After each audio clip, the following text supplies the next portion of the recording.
Hello, today is 12/28 of 24, and I am back with a video of what I eat in a day on my keto journey. It is quarter after 10, and I am ready to have my coffee. I'm also going to make sure that I drink out of my Body Armor Flash IVs this morning because I'm dehydrated. I've actually been dehydrated since after I went skating yesterday, and I for some reason I couldn't get hydrated, and I didn't want to just like overdrink because that's not good for you either. So I'm going to make sure that I'm getting those electrolytes in here first thing in the morning. So for my coffee today, I actually ordered a different protein powder.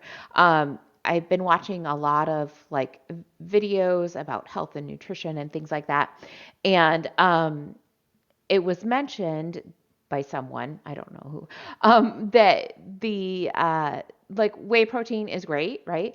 But that a beef protein powder, it has more amino acids and I believe collagen too. And so though that intrigued me. I was like, okay, well, I might want to try that. And even if I just kind of like alternate between the two, like if the whey protein has different amino acids and then the beef protein has other amino acids, and so maybe I like alternate between the two, so I'm just kind of like making sure I get them all. So I ordered bulk supplements, beef protein. It's beef protein isolate. It has 130 calories in 4 tablespoons or a quarter cup, which is the same amount for a serving as the whey protein powder. And then it has 25 grams of protein. So I um, went through the list of amino acids on my package of beef protein and through the list of amino acids. I had to do it online because I don't have the package in my whey protein powder, and most of them are the same. There's like one or two that are different, so I don't really need to worry about alternating between the two if I decide that I like the beef protein powder. However, the amounts of those that are the same, the amounts of amino acids is way different. There's so much more of those amino acids in that beef protein powder. So I kind of hope that I like the beef protein powder because if I can get more nutrition from the same amount, that would be fantastic. So I'm going to give it a try. I've got my one half cup of Fairlife whole milk and then my 2 shots of espresso in here. And I will add my quarter cup, and this is much more finely ground than the whey protein powder. So I hope that it kind of mixes into my coffee more easily. So I'm going to add 1 full serving and then a half serving, just like I do of my whey protein powder. It kind of smells like chocolate. That's interesting. Okay, so I thought I was going to use this. My husband got me this for Christmas. We've kind of been thinking about having an immersion blender. This one came with a whisk. He wanted that for me to make my coffee. It's got an adjustable speed, which is fantastic. You also don't have to hold the button to keep it on. You can just turn it on and then it will just keep going and then you turn it off. So that's kind of nice too. And I thought I was going to use it. But because I really do want to compare it to my whey protein powder, I think I'm going to use my whisk like I would normally have used in the past with my whey protein powder, just to see how well this breaks down compared to my whey protein powder. The whey protein powder wasn't terrible, but I did end up with like some lumps that it was like no matter how much I mixed, I could never get rid of them. Well, it's definitely a different flavor. It's kind of like it kind of tastes a little salty.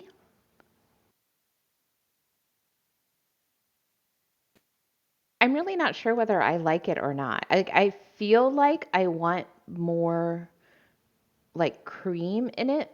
I think it really brings out the coffee flavor, um, which is fine, except that's not, I mean, I like coffee, but I do like to have, like, I make it with milk, right? So I feel like I want more milk or more cream in it to kind of adjust that flavor profile from the strength of the coffee that I'm getting because of the flavor of the protein powder. I'm going to try adding some more just to see if it does help. I don't know that this is something like if I were to have to, if the cream doesn't help or the milk doesn't help, I'm not sure it's something I could have every day in my coffee. But I am willing to try it and kind of like keep drinking it just to see if I like get used to it and it's okay. But I'm going to start by seeing if I can adjust that flavor profile by adding some more milk. All right, so I didn't add more milk. I actually added a tablespoon of heavy cream because I feel like it needs that cream added, not really the milk so much. And I could be wrong. I could check it tomorrow to see if more milk is okay. But I just really felt like it needed like cream in it.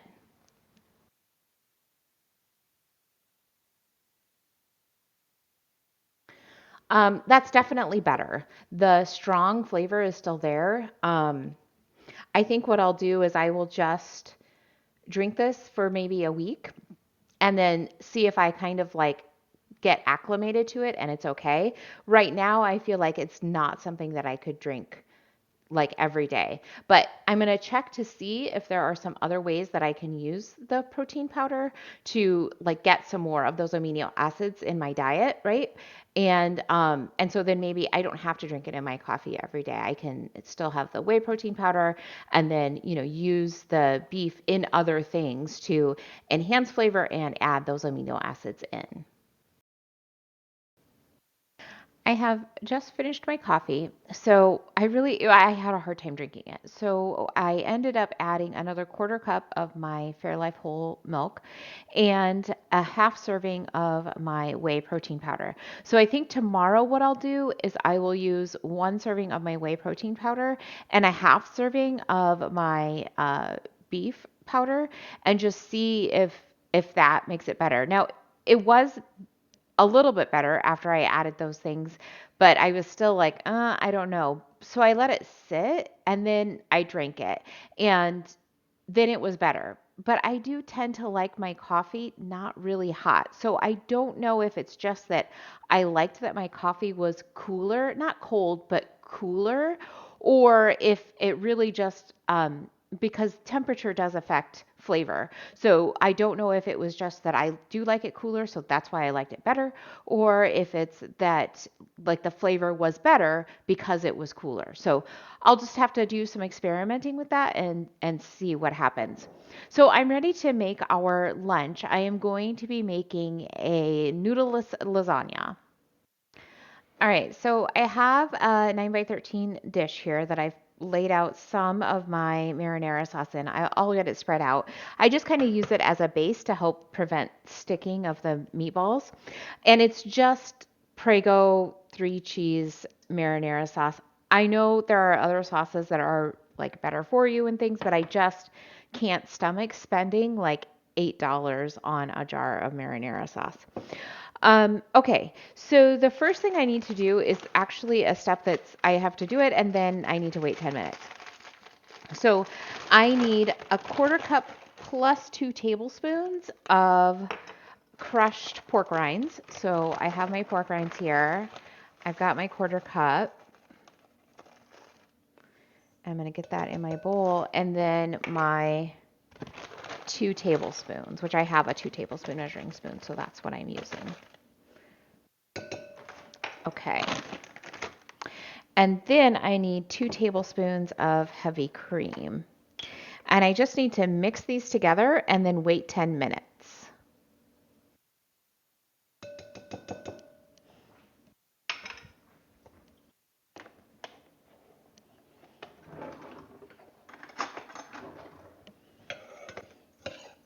Okay, I guess like that. This is a new recipe for me, so I'm not really sure how it's going to turn out, but I'll be back in 10 minutes. Seems like maybe you went a little too far, huh? Yeah, I forgot to record, like I forgot to hit the button to continue recording this meal. So I will leave a link to the recipe in the description. So basically, I mixed together the meatballs. They're under here. You can kind of see them. Um, It's a half pound of ground pork and a pound of 93% lean ground beef. And then I topped it and then seasonings, but I'll leave the like I said, the recipe in the description. And then I topped it with a little bit more sauce and some cottage cheese, probably about a cup of cottage cheese that I put all over. And then I put some more sauce. And then I put 2 cups of shredded mozzarella and about a half cup of shredded Parmesan. And now I'm ready to get it in my oven, which has been preheated to 375 degrees. Voila, I have meatball bake. So one serving of this, according to the recipe, is going to be 2.5 meatballs. In the original recipe, you're supposed to make like 50 meatballs, so they're pretty small. But I wanted them big, so that's why I made them this size. So for me, one serving is 2.5 meatballs, which I think is about 350 calories, but that doesn't include like the cheese and stuff. So it'll probably be plenty of food. It's about 4:30. I did go out to coffee with my husband. I don't remember exactly what time it was. I want to say it was around 1:30 or 2. So I had a latte with, I'm assuming it was whole milk. I got it at Panera. I don't really know what they use. I wasn't impressed with like being able to get the information that I wanted. Um, but I logged it as whole milk just because I don't really know. The way that it felt was that it was whole milk. And then I came home and I realized that I needed to take some medicine and I need to take that like with food. The doctor actually says to kind of sandwich it in food. So like eat some, take the meds, eat some more. So I had one of my Okios yogurts as like kind of the other end of that sandwich of food. Um, Counting the milk as my food. So I did that. And then now I'm actually not going to eat right now, but I'm getting our dinner ready because our dinner is going to take 3 hours to make. I'm making some pork ribs. All right, so I have a big sheet of aluminum foil sitting on a baking sheet. This is where I'm going to put my ribs. I'm going to make a rub to go on them first. So I'm going to start with my salt. I need 1 tablespoon of salt.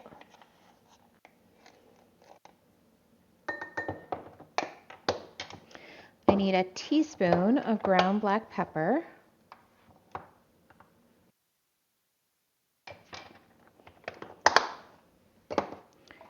And a teaspoon of dried oregano.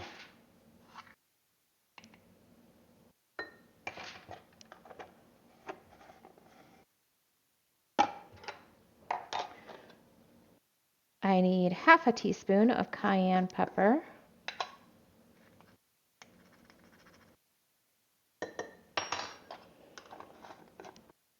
2 tablespoons of paprika. 1 tablespoon of garlic powder, which I think is going to be pretty much all that I've got left.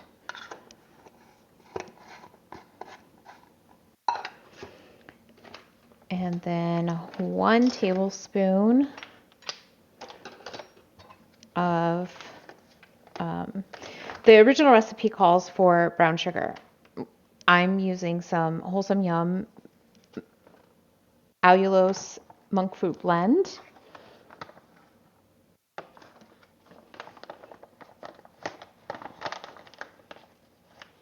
All right, so a tablespoon of that. Oh, it smells really sweet. Okay. And then I'm just going to get these mixed together and then I will rub it on my ribs, which I do need to still pat dry. And then I will take about half of my rub and sprinkle it on one side and then just really kind of rub that in. And then flip it over. And I'm actually just going to transfer it to my aluminum foil, which I did spray with some olive oil spray. just to help prevent sticking from happening. Work the rest of this rub into the other side. Okay, and then I want to allow this to sit and kind of just like absorb these flavors for about 15 minutes. And then I'm going to wrap it up and I'm going to put it in my oven. So I'm going to wait about 10 minutes and then I'll start preheating my oven. Okay, so it has been 15 minutes. I have preheated my oven, so it is at 350 degrees. And then I need to wrap this up, which I may have to get some more aluminum foil to do that. But we'll see what happens. I tried to make it long enough.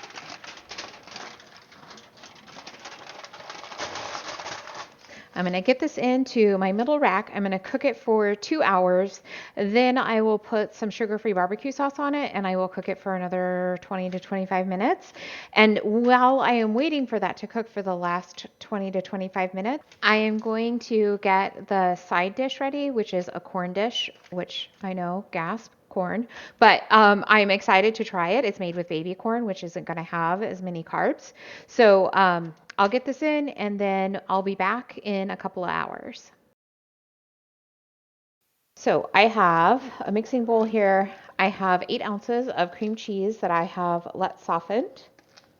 Okay, then I need a half cup of mayonnaise. So I'm using my olive oil mayonnaise, but I just kind of recognize this. I was looking at the ingredients list, and the ingredients are water, olive oil, and then canola and soybean oil. So I was pretty disappointed about that. Like I kind of thought, okay, well, I'm using this mayonnaise and, it's using like a healthy oil, right? It's using olive oil.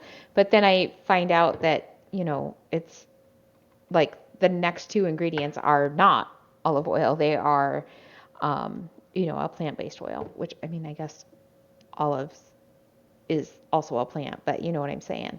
So the oils that aren't the best for you. So I'm a little disappointed about that. And it's not like I avoid all like say seed oil and canola oil and vegetable oil, things like that. Like I don't avoid all of those. I just am disappointed because I thought that I was, not having those in my mayonnaise, but it turns out that I am. Okay, and then I need a cup of sour cream.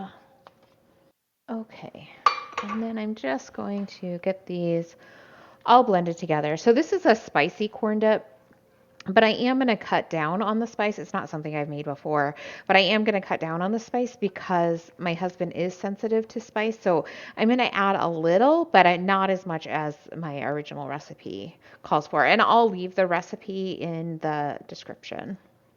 This is meant to be a dip, and so like, I could see using green peppers or something like that to dip it in. But for me, it feels like it's going to be more of like a cream corn kind of dish. And so that's how I'll eat it. I'll eat it like I might cream corn. Okay, so then I'm going to add my teaspoon of sweet corn extract or flavoring or whatever it's called. Am I going to do that? No, actually. I'm going to add my teaspoon of ground cumin first because I dip it in here. So I don't want to dip it in here or fill it with extract and then dip it in my cumin. So I'm going to dip it in my cumin first and then I will add my teaspoon of vanilla. Or I'm sorry, not vanilla, of corn.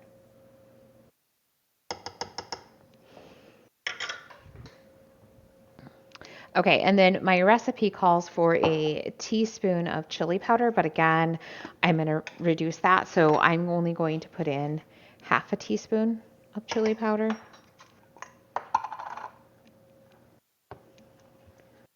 I'll get all of this kind of mixed together. And then I need to do a little bit of chopping. All right.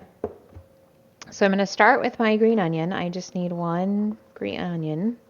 And I'm just going to cut it into slices.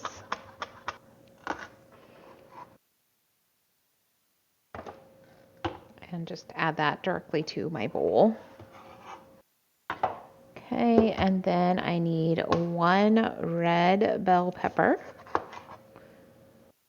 And I will also, I guess not also, I will get this diced.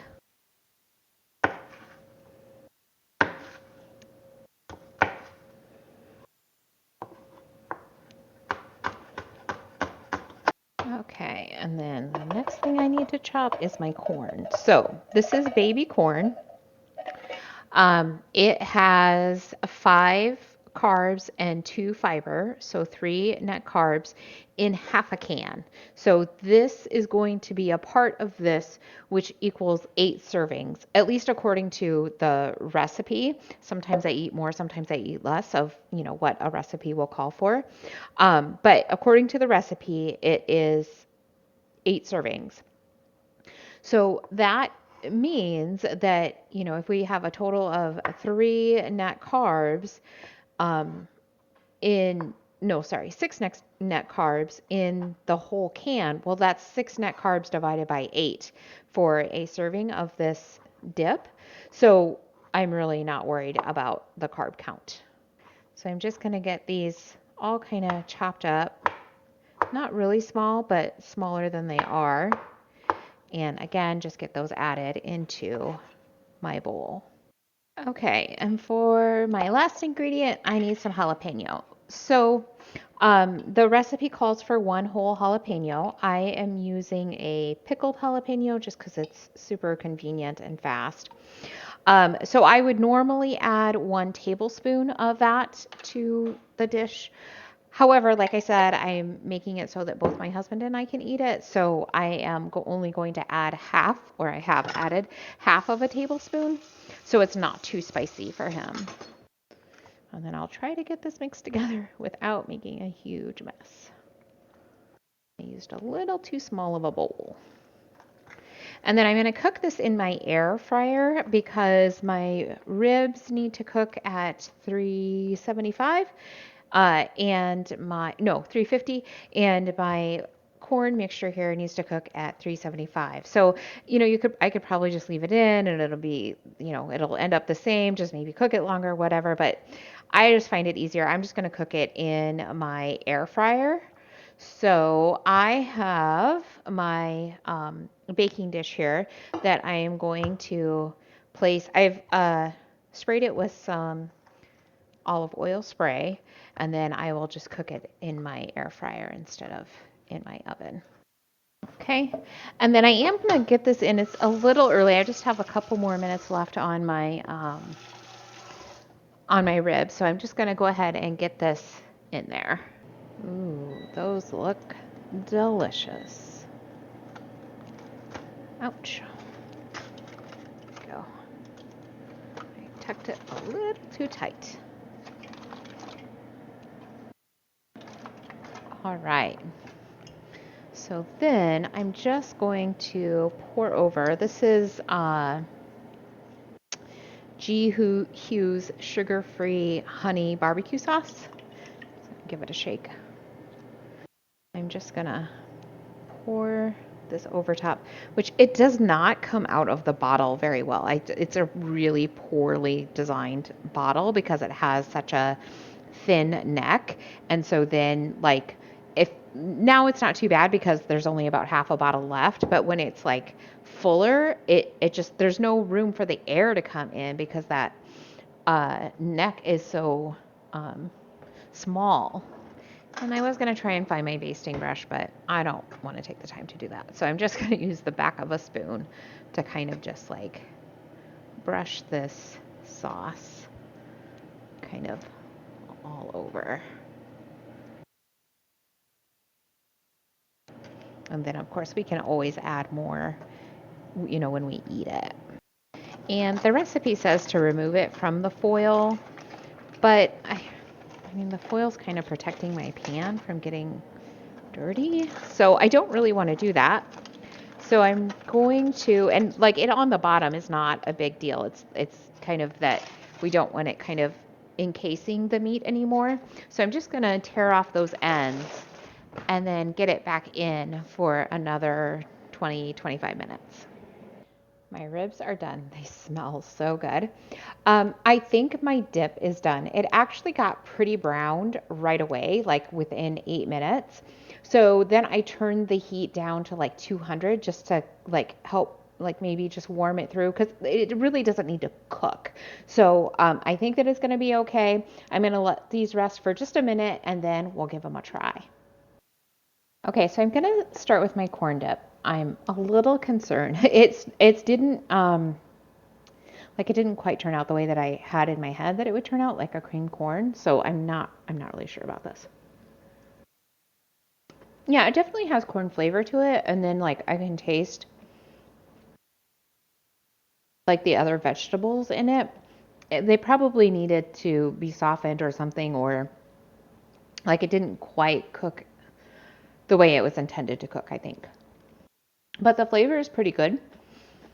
I think if I just add a bit of avocado, like it'll be kind of delicious. And then I can also see like using, like I said, like a green pepper dipper or something like that to use it as a dip. But I think it'll be really, really good with some avocado. So I think that's gonna how I'm gonna eat it. Okay, now I'm gonna try some of the meat. It's pretty good, but it's spicy. Um, yeah, my husband's not gonna be able to eat that. I'm gonna have to come up with something different for him. It's almost a little overpowering for me too.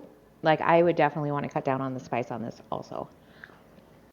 And it's really the paprika that's the problem. Yeah, I'm not really happy with this recipe. Like I'll be able to eat it, but I would definitely have to make some changes in order for us to be able to um, have it again. So I ate what I could of the ribs. They are a bit spicy. I ended up in storing them. I actually rinsed them off a bit before I put them in my freezer, just to see if I can get some of that seasoning off, so I can, hopefully salvage the meat for other dishes later. And I'm thinking of things like taco bowls or to mix it in with that corn dip that I made and make kind of like a soup, like maybe thin it out a little and make it into like maybe a soup. I'm really not sure how I'm going to use it, especially because it's too spicy for for the rest of my family to eat. So I'll have to figure that out. But I'm not going to worry about that tonight. But I did eat it because I wanted to get my protein in and not waste it. So I did eat it, and I ate my corn dish. It's interesting and a little different, and it's like it's good, but like not quite right. And I think it's just because those vegetables just didn't get softened down. I think if they were softened down, then it would be a lot better. So then after that, and I did add avocado, half an avocado to my corn dip. So then after that, I just really wanted something sweet to like kind of like cleanse my palate from all of that heat. Sweet does offset spice. So I had four of my Chalk Zero butter cookies that I received for Christmas. And I had four of them, which is a serving that has 140 calories, 11 fat, 12 carbs with 8 fiber, so 4 grams of net carbs. There we go, net carbs, and then 3 protein. So if we take a look at how my day turned out, I did have a much higher calorie day than I normally have, but I'm not worried about it. Like I'm not way overeating. In fact, I'm not even overeating. Like this is a fine amount of calories for me to have, not a problem. My protein is 145. My net carbs are 35. My fat is a little higher. It's 105. Really, my max should be about 85. But as long as I'm not kind of doing that every day, not a problem. And then my sodium is at 3,400. So I had a pretty good day today. Maybe I'll see you tomorrow.